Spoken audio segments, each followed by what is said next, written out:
bandeko ya dynamique pour na sortie ya crise d'Isok. Bayeba kotambola kana lokasa mwana mboka Martin Fayulu Madidi. Apesa bango po total ndenge nini tokobima na mikakatano miyemizai na mboka na biso pona maimatala ki maponami. Tolobi boye. Tosangani lelo pona makambo mabale mamutuya ya yambo. Tomona ki mayemaleki pona koluka ba pono nani akoki kozala président ya Seni. Na biso na kati ya Lamuka na président Martin Fayulu Madidi na Adolphe Muzito tolobaki boye tosala ndenge nini ke Seni wana ezala Seni ya politiki te bai politiki bazala te lokola bango moko baza ba joueur bango moko baza ba arbitre bango moko baza ba juge de touche te oyo tomoni na kati ya mokanda wana oyo ya Seni oyo président république asignaki ezali lokola ndenge wana ba politiser Seni. Maintenant on va lobi ke ba pono président ya Seni. Biso to mona on dirait ba kabani biteni mibale. Etienne ya yambo ezali na ba catholique na ba protestant. Bango bazali ko sala tout pona ke maponami ezala mao ya solo ba ko reporter vérité. Poni bazo sa bongo. To moni ke catholique na protestant. Mais catholique azali ere tozaka na maponami ba école na bango ba pesa kabiso pona bato ba kendo tia ba bureau de vote. Catholique azwaka personnel na ye c'est-à-dire balakisi ezala ba professeur ezala ba maître bazwaka bango na bato ba bureau.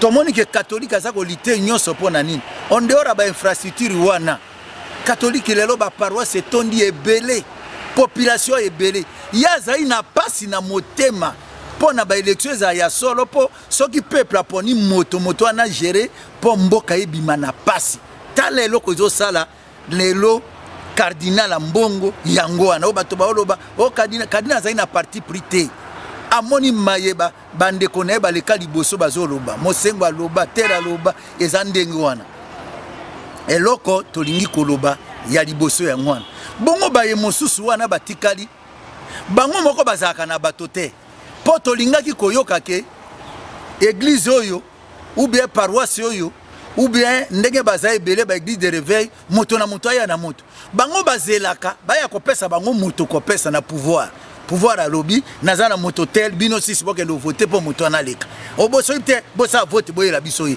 to sito mona makambo na mingi botika kosala makambo bongo tolingi population apona moto yango topesi longonya pe tozali ko soutenir ezala cardinal Mbongo ezala monseigneur Utembi président ya Senko ezala lelo secrétaire général Monsieur l'abbé Choli ezala bandeko ya biso ya ba protestant banana André monseigneur André Bokundo na ba ibanso ba senga bani bazinga bango malamu tolingi maponami ezala ya solo pe tozasiba na bango pe babanga te ezala o bazo te bazali bato ba osambela pe tozo sambela pona bango po makambo etambola liboso bapika ngwi esika bazali pour que makambo ele kambalo na ndenge ya solo ezala moto yo peuple alingi ke azala président na ndenge ya solo ya mibale pona kosukisa tolobi boy papa cardinal Mbongo lelo na botosi yo tozali nango na église to rappeler biso baye ya catholique tozali na ino na pizoli na miso tozali na okolela kumu munena uti kotika biso papa cardinal Bonsengo auti kotika biso mikolo mileki nano mingi tokomi na ndenge zaka ba 40 jours te o balobaka même na ndenge tozalaki bato bayaki matanga bazokatisa ngambo na braza musu bazana obe na nzela ba musu baza c'est normal que to telema na ndenge ba cérémonie le kaki lelo pona papa cardinal Bonsengo ba mona ke tokomi kumi attaquer na ba catholique na papa cardinal Mbongo c'est ya solo yango to condamné peto yebi ndenge ezalaki mutu tel mon ndenge ezalaki na ba musulman c'est ça que l'équipe ba l'équipe ba na ba film ba bia eza mutu tel ya mutu tel ezala ndenge wana ya solo po bato batika tozala na discours ya munoko ya kobeta na oki na 7e rue et pas na biso pe na diocèse ya 16e rue na 7e rue na diocèse ambandaka Bikoro sango moko pa zaki wana po alati sutari o moto Mbongo bokanga ye bosa te Bongote, bongote. To beti sete makasi. Malobande yango biso to lobaka na disok. On peut tout nous empêcher. Ato peki singa nyos. Mais oya koloba ko peki sanga ite. Yangonde to beti sete to sengi na papa cardinal ambongo ayeba ke to zawana to zo pesa ba. Le sambo pona ye pona monseigneur Utembi pe pona monseigneur Ande Bukundo na ba équipe nyos eza ko zinga bango bazonga simate na kombo ya vérité ba kende liboso po mbalo to zo président ya solo pe na seni eza crédible. Merci mingi. Dynamique pour une sortie de crise. DISOC en sigle. Déclaration en rapport avec la situation politique de l'heure. Jour J-, 784 jours, conformément à l'article 73 de la Constitution. Considérant qu'elle est encore éplorée suite à la disparition du cardinal Mosengo, consciente du rôle éminent joué par l'Église catholique dans la conduite des travaux de la Conférence nationale souveraine, considérant le rôle joué par la SENCO dans la conclusion de l'accord de la Saint-Sylvestre signé le 31 décembre 2016, réconforté par l'assurance de l'accompagnement de l'Église catholique au travers de la mise à disposition de ses infrastructures scolaires, de son personnel et des milliers d'observateurs pour garantir la tenue des élections transparentes dont les résultats doivent refléter la volonté du peuple souverain. La dynamique pour une sortie de crise DISOC en sigle suit avec amertume l'évolution dans le pays d'un climat délétère créé par l'intolérance de certains esprits chagrins et pusillanimes.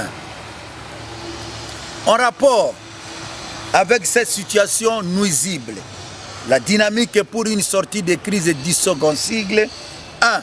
Constate l'existence de deux camps dans la plateforme des confessions religieuses appelées à désigner le président de la CENI. D'une part, le camp des églises catholiques et protestantes qui prônent des élections démocratiques, des élections inclusives, transparentes et crédibles. Et d'autre part, le camp des autres confessions religieuses qui militent pour la reconduction du pouvoir en place qui installe la dictature. 2. Condamne avec la dernière énergie les actes de vandalisme et de profanation des églises catholiques du diocèse de Mbujimaï et ailleurs, les insultes ordurières proférées à l'endroit de son éminence Fridolin cardinal Ambongo Besungu, dont la résistance a été attaquée par des civiques bien identifiés. 3. Rappel à l'opinion qu'en réalité, les églises catholiques et protestantes sont parmi les seules confessions religieuses qui ont mis en place des œuvres sociales les plus, disons, disséminées sur l'ensemble du territoire national. Écoles, hôpitaux, paroisses et bien d'autres infrastructures au service de la population. 4.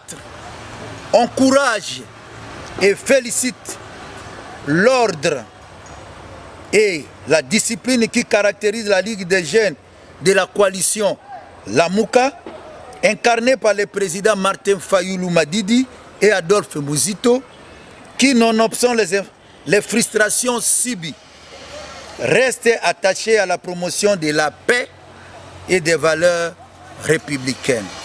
5. En tout état de cause, la DISOC soutient fermement le cardinal Ambongo pour son esprit de vérité et son intégrité morale. Pour toutes ces raisons, la DISOC soutient une fois de plus qu'il est impérieux que les acteurs politiques se mettent autour d'une table pour dégager un consensus autour des questions existentielles qui se posent dans notre pays et ainsi favoriser la cohésion nationale. On peut tout nous empêcher, sauf nous interdire de réfléchir. Fait à Kinshasa le 3 août 2021, le coordonnateur Jean-Pierre Lissanga Bunganga est président national de la Convention chrétienne pour la démocratie, CCD. Nous avons dit et nous vous remercions.